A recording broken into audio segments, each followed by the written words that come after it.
Hey y'all, welcome to TXT Tells All, or welcome back if you're one of our subscribers. Happy New Year to you guys. It's January 11th today. So belated Happy New Year's. I haven't been on here in a while, so I hope everyone's doing well.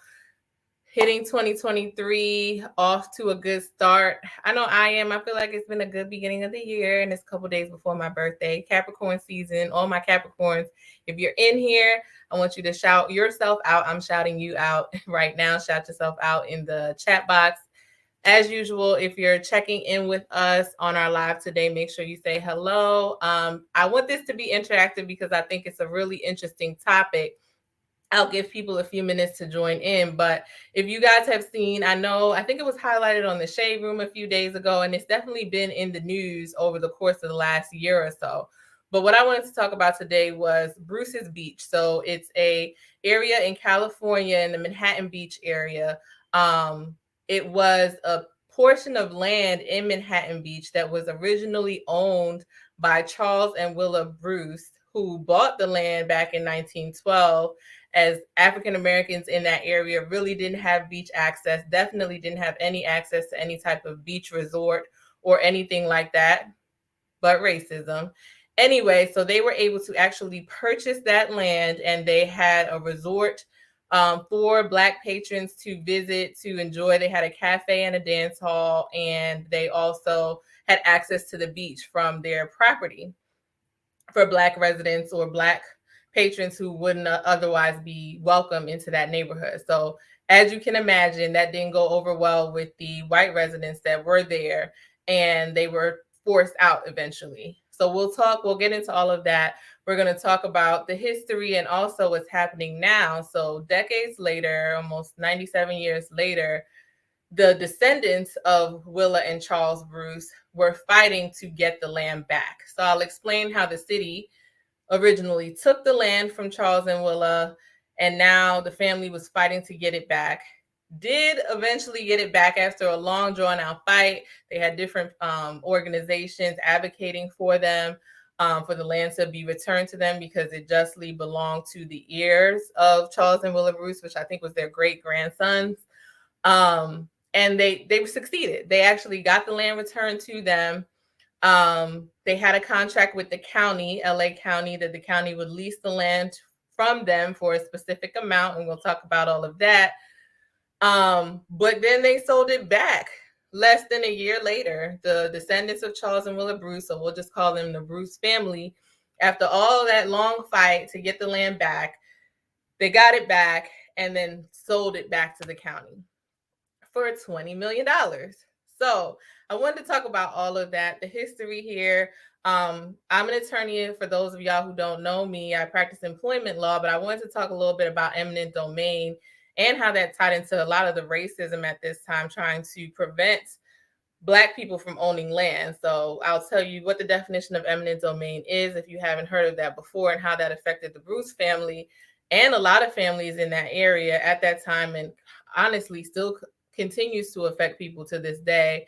And let's talk about, is the Bruce family selling out by selling their land for $20 million? Was that a good, sound business or generational wealth decision? Or is it good, is it bad? So let's talk about it all. I want to see what you guys have to say. Dr. Sev, I see you joining in. Good to see you. Happy New Year. Dr. Sev talks money. She said it had to be tough to make that decision to sell, especially among all of the family members. The original deal to get it back before they sold was an awful deal, in my opinion. So let's get into all of that. Thanks for that insight. I'm going to give a little background. And for those of you who have, Dr. Sev Talks Money also has a YouTube channel. So if you haven't checked her out before, make sure you go check her out as well. She has really good information on her channel too. So let's talk about it. So I'm going to back up a little bit, right? So Charles and Willa Bruce bought this land back in 1912 for $1,225, which obviously just sounds like nothing in 2023 to buy such a big portion of land, especially beachfront property. But back then it was a lot of money, especially for a Black family, right? That's not coming from generational wealth. They say Willa Bruce was actually the one who cultivated the resort. Charles actually worked as a chef on a train line. So pooled their finances together and bought this piece of land. And I want to share my screen with you guys so you can see what I'm talking about. See the land, and let me get that tab up for you guys so you can see the land as it looks today anyway. So you should be able to see on here, that's the piece of Bruce's beach. It's a beachfront property on Manhattan Beach. That's what we're talking about. So it's a pretty big parcel of land. Like I said, Charles and Willa Bruce had a resort, had a bathhouse, a cafe, and a dance hall on that piece of land. So they buy this piece of land and for $1,225, and it's booming, right? It's really popular. They're able to create wealth not only by ownership of the land, but also the business and the services that they were providing. So they're there, they're doing well. The KKK comes in and starts targeting them. Not just the KKK. They did actually have an attack on the resort by the Ku Klux Klan, but there were white residents in that area that wanted them out. They didn't like that the Charles and Willa Bruce's resort was bringing more Black patrons to the neighborhood, was bringing more Black people to the beach. They didn't like that. They didn't like that Charles and Willa were there in the first place. So they started to put pressure on the city to get rid of them. And that's how they got to the eminent domain piece. The city eventually came in and said that they were taking the land away from Bruce, from Willa and Charles, because of eminent domain. Now, eminent domain is basically a legal term that allows the government to come in and take private land from citizens if they need it.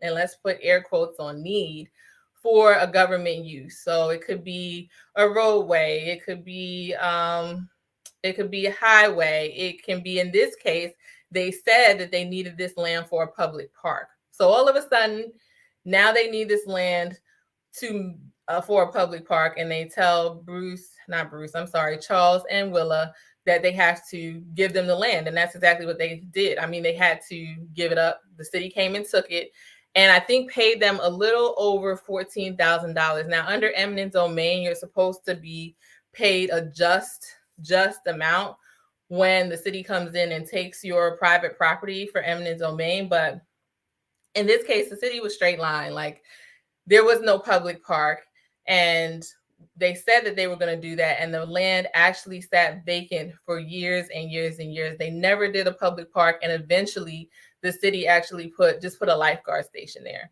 But the land, they demolished the building that the Bruce family's resort was on, and they demolished the building, and the land just stayed vacant. They never built a park, still no park. And then a lifeguard station was eventually built. So that's what unfortunately would happen a lot of times. The government would use eminent domain as a tool to foster racism against Black landowners. Hey, we're going to come in and say we need this land for eminent domain, and we're really not doing anything with it but taking the land from Black citizens because of racism. So that's what happened here. Some statistics on eminent domain. So what they would do is, a lot of times they would come in and say, the city would come in and say, this is a blighted neighborhood. So blighted became synonymous with low income and African American, unfortunately. But it's the I guess excuse that the city would use to take land away. A study of more than 2,532 blight projects nationwide found the projects displaced more than 1 million Black Americans from 1949 to 1973. And those were the years the Federal Housing Act first authorized cities to use eminent domain to clear blighted neighborhoods. So that's a statistic from the Institute of Justice. So this was something that was just being said, oh, this neighborhood is blighted. And that really became synonymous with, it's just an area that we want Black people live here. And this is the legal terms that we're going to use to take it from them. Dr. Sev commented, there are a lot of other Black families who were robbed of their property because white folks were jealous of Black folks' success. Unfortunately, that's true. I mean, in order to, like what happened at Manhattan Beach back in the early 1900s with Charles and Willa Bruce, they just didn't want them there. So it wasn't anything of the city wanted to build a public park, obviously, because it was never built. They just didn't want them there. And the easy way to get rid of them was eminent domain. An easy legal way to get rid of them was eminent domain. So I just wanted to share my screen again and show you guys a picture of Charles and Willa. So you can see what they looked like back then. Let me find my tab. So this is Charles and Willa Bruce back in around 1912. Prominent Black couple, basically do what we would say doing big things. In their time, they were doing big things, being landowners and having the financial and business sense to have a high functioning business in a white neighborhood, especially as beachfront property was amazing for them to be able to do in that time. And they sustained as long as they could until, the city came in and took the land from them. So let's fast forward to now, right? So in about 2021, the legislature in California passed a bill to give the land back to the Bruce family descendants. So the legal heirs of the Bruce, let's call it Bruce's Beach, were able to actually get the land back. It was Senate Bill 796. And basically, once that was signed, even though it had a lot of opposition, of course, and I won't get into all that and the legalities of the bill, but essentially that was the bill that allowed the Bruce family descendants to get the land back. And they had a lot of advocates, they had a lot of different organizations working with them that were able to make that happen. So they finally get the land back, right? The land was leased by the county as part of this deal. The land, that's the deal that Dr. Seb was talking about before that she thinks wasn't really a very good deal.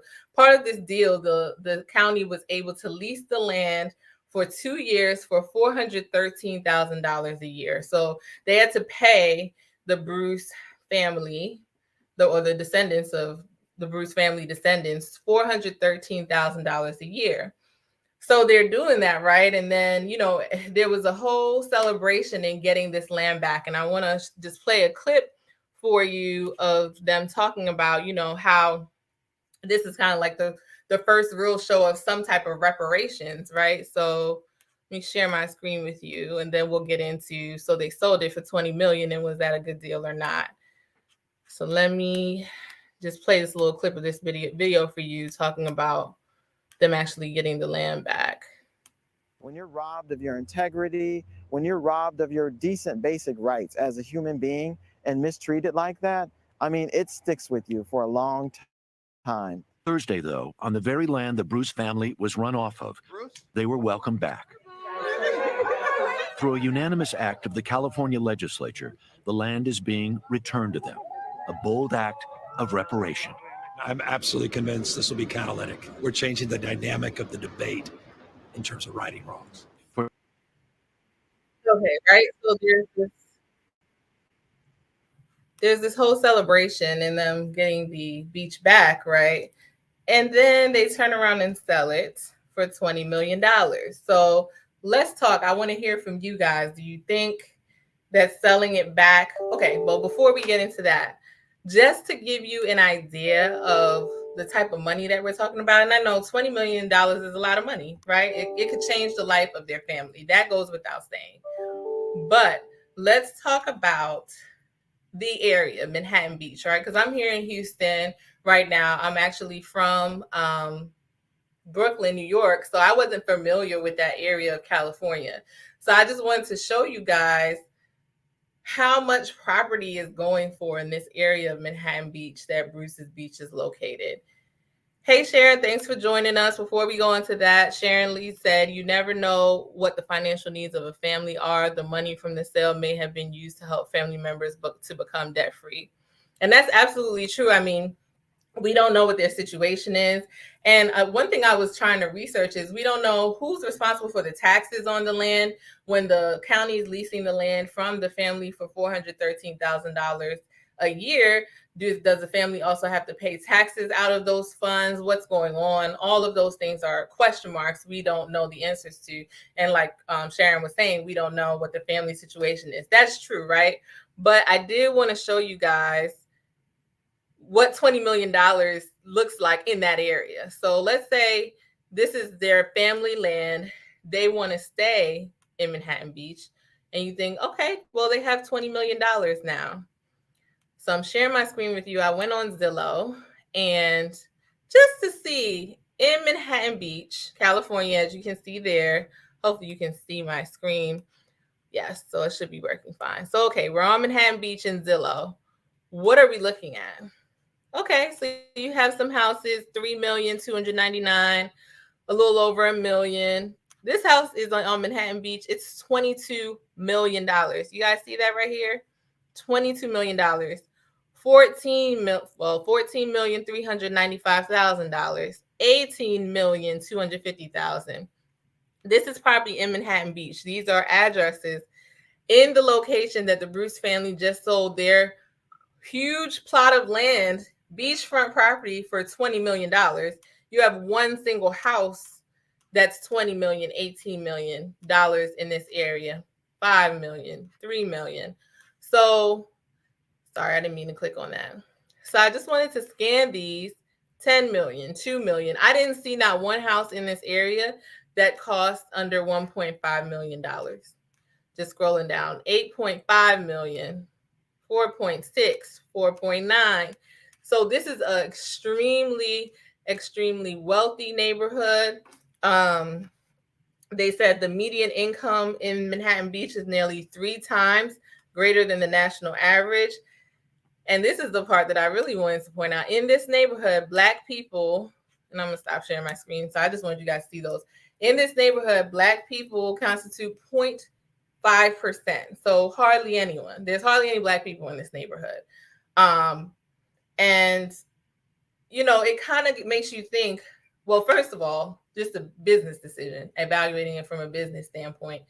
The city, regardless of what they decide to do with that land, they are going to make, I mean, I won't even want to say 10 times more than what they paid for it. I mean, I feel like the city or the county, because the LA County is who actually is paying the $20 million to the Bruce family for Bruce's Beach.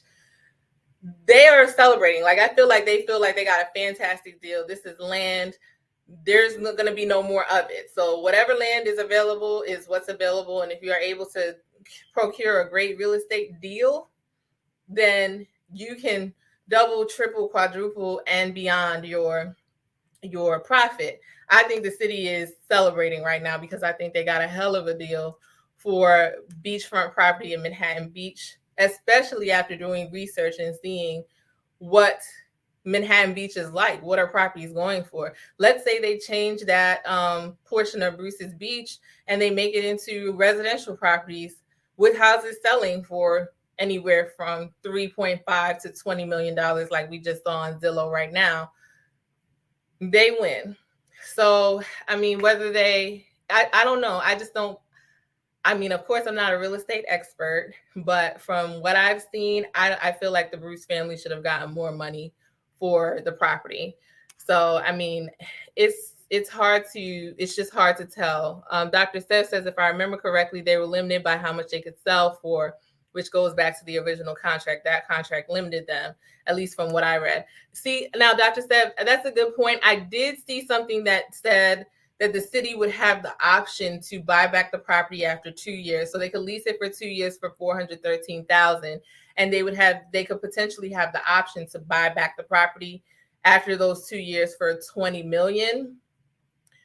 And either way, whether it was negotiated now once the Bruce family decided to sell, or negotiated at the time of the original contract when the land was given back to them, I think the Bruce family got a raw deal. I mean, I don't think if it was negotiated, like you said, that's how the contract had to be written, then were they really, was it kind of just all for show? You know, we're going to give this back, but what you don't know, what the public doesn't know is, yes, the county looks great. We're trying to right or wrong, like the senator or the governor said, But then really what's written into the contract is the family has no choice but to sell for $20 million in 2 years. I don't know. And maybe I can do a little bit more research into that because I read multiple different articles and none of them really were clear on what the original contract said. But either way, if that's the case, I feel like the family got taken advantage of. They either got taken advantage of in the end or they got taken advantage of in the beginning. So you guys vote. Do you think the family, under the pressure of just needing money, just sold the property that their descendants or their ancestors worked so hard for and really kind of just gave it away? Because, I mean, there's no getting it back now. Or did they do what was best for them? I mean, like some of the comments said, it's hard to say. You don't know what the family's financial situation was. But could they have waited and got more money? Maybe. I just think with property, especially in such wealthy neighborhoods, holding on to it is usually more lucrative than selling it at this point where the area is growing. Obviously, property values are sky high. I don't think this is the area where the property value is going down. It's going up. And beachfront property is always going to be coveted, especially in California. So it's a beautiful neighborhood. I just don't think 20 million suffices for that property. But we'll see. I really want to follow it and kind of see. It will be interesting to see what the county does with the land, because that's really going to tell us, whether they took advantage of the Bruce family or not. Because if the county turns around and builds multi-million-dollar condominiums valued way over 20 million, and the county, they're going to win. I mean, the government is going to win, and we're going to be able to see whether or not the Bruce family should have waited or not. I mean, it's hard to say. $20 million in any family is going to change their life, right? So we can't discount that. They take that $20 million and they invest it correctly, and they can change their lives, the lives of their children, grandchildren, and great-grandchildren, and probably generations to come. So, if Charles and Willa Bruce are looking at the family, they might be saying, we bought it for $1,225 and it sold for 20 million. That's a win.